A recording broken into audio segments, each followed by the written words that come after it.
Sesungguhnya Pulau Lombok itu jauh lebih indah dari Pulau Bali. Nah, diharapkan dengan ada wisata religi ini, orang-orang Arab, orang Brunei, orang Malaysia, dan orang-orang luar lainnya bisa berwisata religi di Lombok. Kemudian tinggi gelombangnya hampir 3 meter. Nah,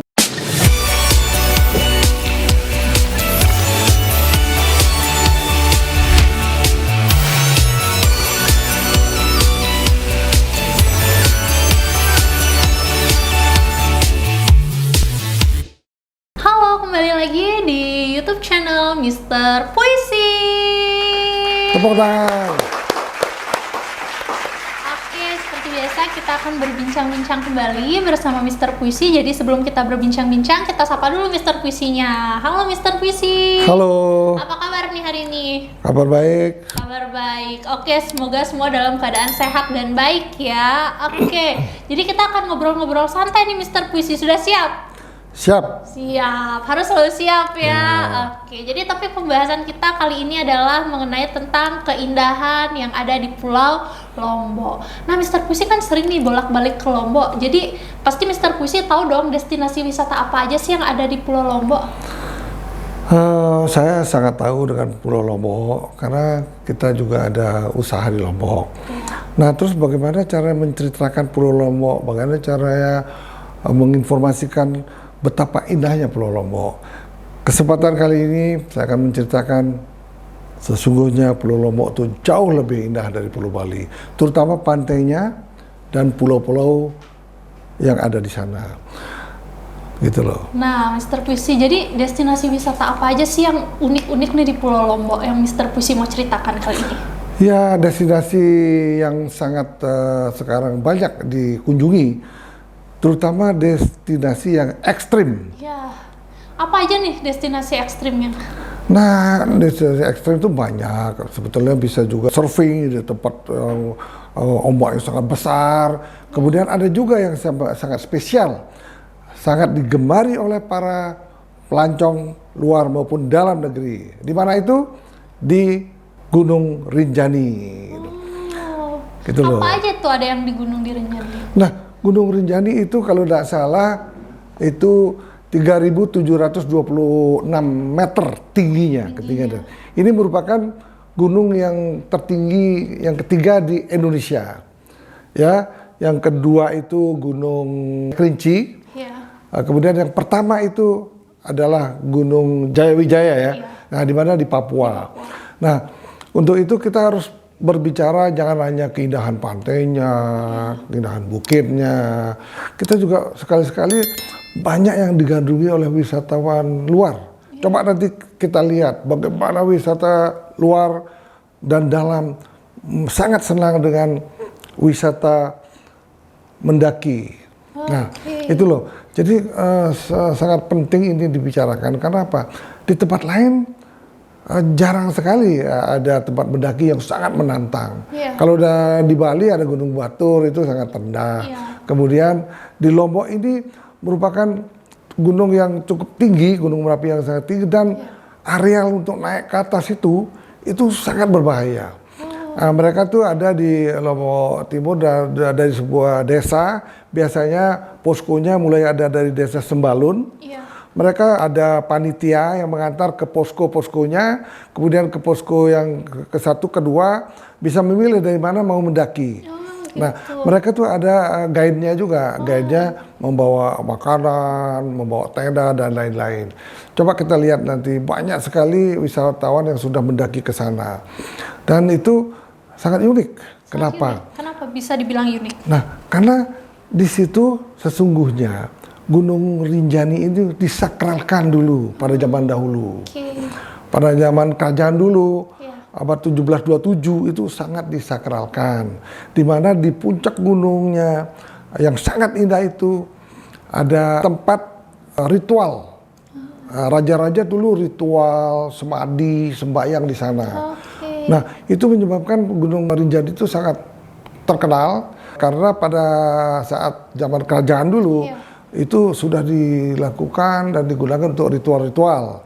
Nah, yang paling unik di situ, karena raja mungkin sudah mulai kakinya sakit, Iya, udah nggak mungkin sudah bisa umur ya. mendaki ke sana. Akhirnya mereka, raja itu membuat replika Gunung Rinjani di daratan. Oh, di daerah mana ini? Nah, itu kalau nggak salah 10 km dari Mataram, kalau nggak salah Desa Lembuak namanya. Desa Lembuak. Nah, itu 10 km dari Mataram.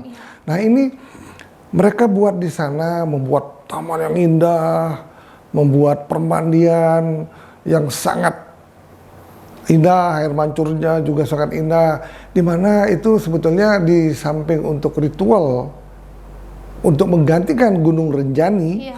itu juga digunakan untuk permandian para raja dan permaisuri di sana. Oke. Nah, itulah. Jadi Gunung Rinjani ini ada replikanya. Ada replikanya. Namanya Taman Narmada. Taman Narmada. Nah, ini sekarang Taman Narmada itu tidak terlalu sakral lagi karena wisatawan lokal dan wisatawan orang-orang Lombok sendiri mereka berwisata ke sana. Berarti boleh dikunjungi ya sekarang ya, Mr. Puisi ya? Bisa dikunjungi di sana dan sangat ramai sekali dan masih terawat dengan baik. Iya. Sehingga Lombok itu selain mempunyai objek wisata lokal, dia juga mempunyai objek wisata internasional gitu loh. Oke, nah tadi kan kita sudah membahas yang wisata ekstrimnya. Selain wisata ekstrim, apalagi sih yang ada nih di Pulau Lombok, Mr. Puisi?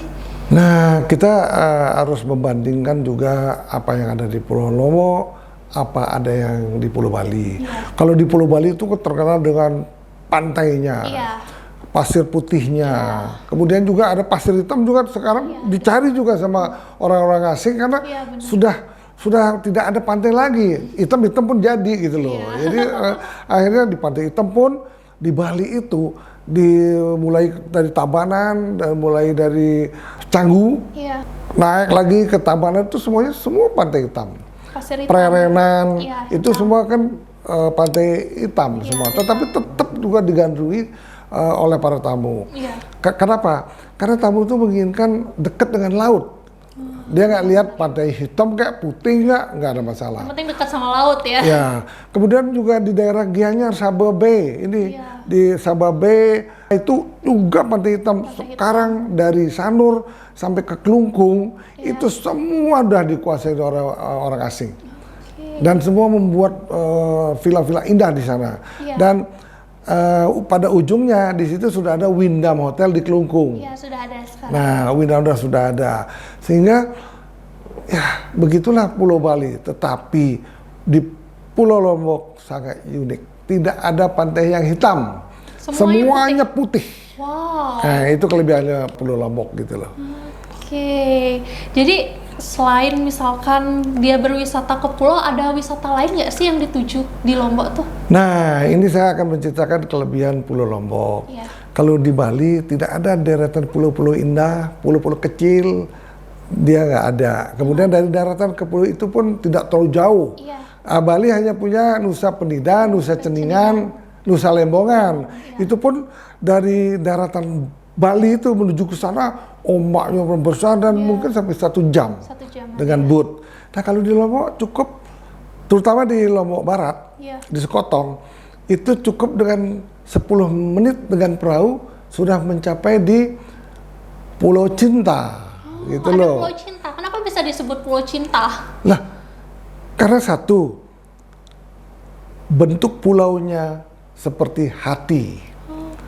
Nah, karena seperti hati, banyak orang-orang bercinta di sana. Nah, dinamakan Pulau Cinta. Tapi secara umum dinamakan Gili Kedis. Gili Kedis. Di situ namanya Gili Kedis. Di situ ada 4 deretan pulau kecil-kecil, unik dan sangat indah. Gili Kedis, Gili Dangu, Gili Tangkong, Gili Sudak. Berarti sebelahan gitu ya? Bersebelahan itu betul-betul pulau yang kecil sangat indah dan sampai hari ini juga belum banyak orang membangun. Ada 1-2 villa punya orang asing, sudah ada jetty, tapi disayangkan sekali jetty di sana rusak tanpa diperbaiki oleh pemerintah daerah. Sangat disayangkan. Saya menghimbau kiranya pemerintah daerah Bupati Lombok Barat Iya. memperbaiki sarana ini. Karena orang banyak sekali pengen mendarat di Gili Langu dan Gili Sudak. Di sana jetinya hancur, tidak dipelihara. Nah, disarankan itu diperbaiki. Lakukanlah pembangunan yang betul-betul menggunakan konsultan. Jangan asal bangun, jangan asal menghabiskan anggaran, bangun hancur selesai. Nah, itulah. Jadi mengimbau dengan Bupati Lombok Barat, Wakil Bupati Lombok Barat yang juga kita kenal baik, tinjaulah gili-gili yang ada di sepanjang jalan raya Sekotong Barat, perbaikilah lingkungannya, karena di situ menyimpan harta karun yang sangat mahal. Apa harta karunnya?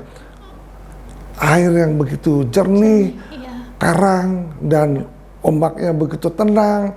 Di dalamnya banyak-banyak biota-biota laut yang sangat indah, dan ikan-ikannya pun sangat indah di sana. Kiranya itu harus dan perlu dilestarikan oleh pemerintah daerah. Oke. Nah, tadi Mr. Puisi kan sudah menjelaskan tentang pulau, keindahan pulau yang ada di Pulau Lombok. Nah, selain pulau nih, destinasi wisata apa aja sih lagi yang ada di Pulau Lombok? Nah, dari Lombok Barat, kita jalan lagi menuju masih Lombok Barat, ketemulah Pantai Senggigi. Pantai Senggigi. Nah, ini kan sudah sangat dikenal. Kemudian di situ juga ada Hotel Sheraton, ada juga hotel, banyak sekali lah hotel yang banyak dikenal. Sekarang sangat ramai mulai, pada waktu COVID kemarin betul-betul mati, kasihan sekali. Dan di situ ada sebuah bukit di atasnya. Kalau kita naik ke atas bukit, sangat indah sekali. Persis seperti di Uluwatu. Bukit apa nih namanya Mr. Puisi? Di situ di Senggigi namanya Bukit Malimbu. Bukit Malimbu.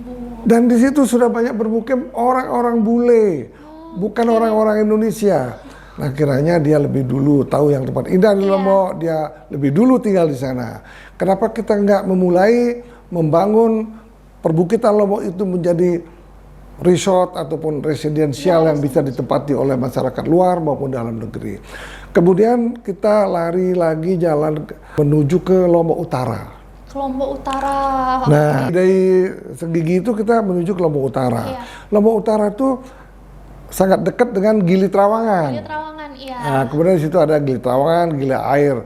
Nah, di mana Gili Trawangan ini sudah seperti desa wisata, penuh dengan hotel, malah penuh sesak. Iya, sesak banget di sana. Ya, karena disitulah objek pulau wisata yang cukup bebas, sehingga orang asing pun senang sekali ke sana, tidak ada yang ganggu gitu loh. Kemudian kalau kita dari Gili Trawangan dengan boat menuju ke daratan, ya itu kurang lebih 25 menit sampai 30 menit. Dari situ kita jalan ke Lombok Utara. Lombok Utara. Nah, di Lombok Utara ada spesial sekali, di situ ada golf. Ada golf. Oh, ya. Kemudian ada juga Hotel Bintang 5. Itu Obroe. Itu hotel yang sudah lama, sampai hari ini pun eksis. Masih eksis sampai sekarang. Betapa sebetulnya Lombok itu menyimpan suatu keindahan alam yang patut kita kembangkan, yang juga Lombok melalui PT BUMN ini mengembangkan Mandalika. Ini merupakan 5 skala prioritas yang akan dikembangkan oleh Lombok. Lombok melalui Mandalikanya. Nah, kemudian di Mandalika sudah tertata, sudah ada sirkuit motor GP, sekarang Pullman pun sudah buka di sana. Dari dulu juga udah buka hotel lain di sepanjang pantainya, banyak sekali buka di sana, dan sudah tertata, pedestriannya juga bagus, sudah ada masjid untuk umum sangat besar. Nah, kiranya itu perlu dikembangkan lagi sehingga destinasi Lombok melalui Mandalika yang terletak di Lombok Selatan ini terus bergulir dan tetap dibangun secara massal. Gitu loh. Nah, tadi kan kita sudah membahas tentang keindahan yang di Pulau Lombok nih, Mr. Puisi. Ada nggak sih Pulau Lombok itu punya julukan, Mr. Puisi? Iya, sebetulnya Lombok kan dijuluki dengan Pulau Seribu Masjid. Seribu Masjid. Nah, di situ ada dibilang wisata religi. Wisata religi. Karena ada sebuah potensi Masjid Islamic Center di situ sangat besar. Di situ juga dinamakan untuk wisata religi. Biasanya banyak orang-orang lokal dan juga banyak orang luar. Kalau ke Lombok pasti masuk ke wisata religi. Nah, diharapkan dengan ada wisata religi ini, orang-orang Arab, orang Brunei, orang Malaysia, dan orang-orang luar lainnya bisa berwisata religi di Lombok. Nah, kemudian kembali kita ngomong mengenai Lombok Tengah. Sesungguhnya Lombok Tengah inilah merupakan potensi wisata yang sangat besar. Kenapa bisa dibilang gitu? Karena mulai dari Mandalika, kalau kita telusuri terus ketemulah di situ pantai Maun. Nah, ini pantainya sangat indah.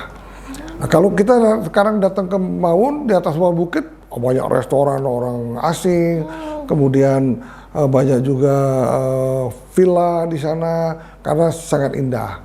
Terus kita lari lagi menuju ke Selong Belana. Nah, Selong Belana juga sangat indah. Ada namanya Pantai Selong Selo di situ, sangat indah juga, dan sudah juga banyak hotel. Terus kita lari lagi Blongas. Nah, ini pantai tersembunyi di Lombok ini. Tapi nyatanya Blongas ini sudah perbatasan antara Lombok Selatan dengan Lombok Barat. Nah, di Blongas ini bisa dikatakan masih Lombok Barat. Kemudian dari Blongas kita muter lagi menuju ke Pelangan. Udah ke Lombok Barat itu. Pelangan, di Pelangan itu ada Gili Gede, Gili Layar. Itu sudah mulai ke Lombok Barat. Nah, dekat sebelum Pelangan itu ada namanya PT Makaki. PT Makaki, apa itu Mr. Puisi? Nah, disitulah sorga tersembunyi di Pulau Lombok. PT Pantai Makaki ini, di situ sorga tersembunyi. Kenapa? Sekarang di situ sudah dibangun Kempinski oleh grup Wing Group ya. Nah, kalau ini jadi, udah mungkin Lombok Barat akan mendunia. Nah, karena apa? Di Lombok Barat itu paling banyak fasilitas pelabuhannya. Pelabuhan rakyat banyak, pelabuhan internasional untuk krus ada, yah internasional juga ada. Nah, itulah akan merupakan surga tersembunyi. Karena apa? Karena di situ ada juga wisata-wisata yang sangat bagus, terutama pantainya gitu loh. Nah, tadi kan ngomongin tentang pantai nih Mr. Puisi. Kalau di Bali kan terkenalnya di Balangan sama Uluwatu ya, surfingnya bagus ya, ombaknya besar. Di Lombok ada nggak sih pantai yang bisa dijadiin tempat surfing nih Mr. Puisi? Ya, kalau di Bali sudah terkenal kayak di Pantai Balangan, Uluwatu, kemudian di ya termasuk yang surfing di Pantai Kuta juga itu cukup bagus, tetapi kan pantainya tidak bersih sekali. Tetapi di Lombok ada surga surfing yang juga tersembunyi, namanya Bangko-Bangko. Bangko-Bangko. Nah, Bangko-Bangko ini juga terletak di Lombok Barat. Itu surfingnya ya, panjang gelombangnya itu 32. Tinggi banget berarti. Itu mungkin paling tinggi gelombang, mungkin sangat bagus, sangat besar dan sangat unik, dan ini suatu saat akan diserbu oleh orang asing. Kalau Kempinski sudah berdiri di sana, pasti akan diserbu oleh orang asing. Oke, berarti untuk saat ini belum banyak orang yang tahu ya Mr. Puisi ya? Sudah banyak orang tahu, tetapi tidak sebanyak yang di Balangan, tidak sebanyak yang di Pecatu. Di Dreamland itu kan juga merupakan surfing dunia di sana. Tetapi Bangko-Bangko akan mengalahkan surfing-surfing yang ada di Bali. Karena apa? Pantainya sangat indah. Dan di sini akan berdiri hotel bintang 5 Kempinski. Dan di samping itu gelombangnya yang begitu panjang, kemudian tinggi, gelombangnya 3 meter, itu bisa mengalahkan gelombang yang ada di Uluwatu Bali gitu loh. Oke, nah tadi kita sudah berbicara tentang keindahan Pulau Lombok, pulaunya, terus pantainya, terus tadi tempat surfingnya. Nah, untuk wisata lokal yang ada di Pulau Lombok tuh berada di mana sih, Mr. Puisi? Ya, wisata lokal kan tadi udah bilang Taman Narmada, merupakan wisata lokal. Tetapi jangan salah, di Lombok itu, di kota Mataram, itu sudah padat dan ramai sekali. Sudah banyak UMKM yang berjejer setiap sudut, di mana kulinerinya juga sangat luar biasa. Dengan tahu Lomboknya, dengan ayam taliwangnya, sepanjang jalan di Mataram itu cukup ramai dan selalu dipenuhi oleh wisata-wisata lokal. Nah, tadi kan kita sudah membahas tentang pulaunya, pantainya, destinasi wisatanya. Nah, pasti kan ada restoran-restoran yang bagus dan terkenal di Pulau Lombok. Mr. Pusi ada referensi nggak tentang restoran-restoran yang ada di Pulau Lombok? Selain restoran lokal yang sangat banyak di Lombok dengan ayam taliwangnya, ada sebuah restoran internasional, restoran Jepang, patut dikunjungi. Mereka baru buka, namanya Milky Wave. Coba kita ke sana, tidak akan mengecewakan karena desainnya sustainable, kemudian sangat indah, semua dari bambu, makanannya pun penyajian sangat oke gitu. Oke, nanti kita coba ke sana ya Mr. Puisi ya. Milky Nah, Wave. selain itu apalagi nih yang Mr. Puisi mau ceritain tentang Pulau Lombok? Ada sebetulnya untuk wisata lokal, memang sih belum terjangkau oleh banyak wisata asing.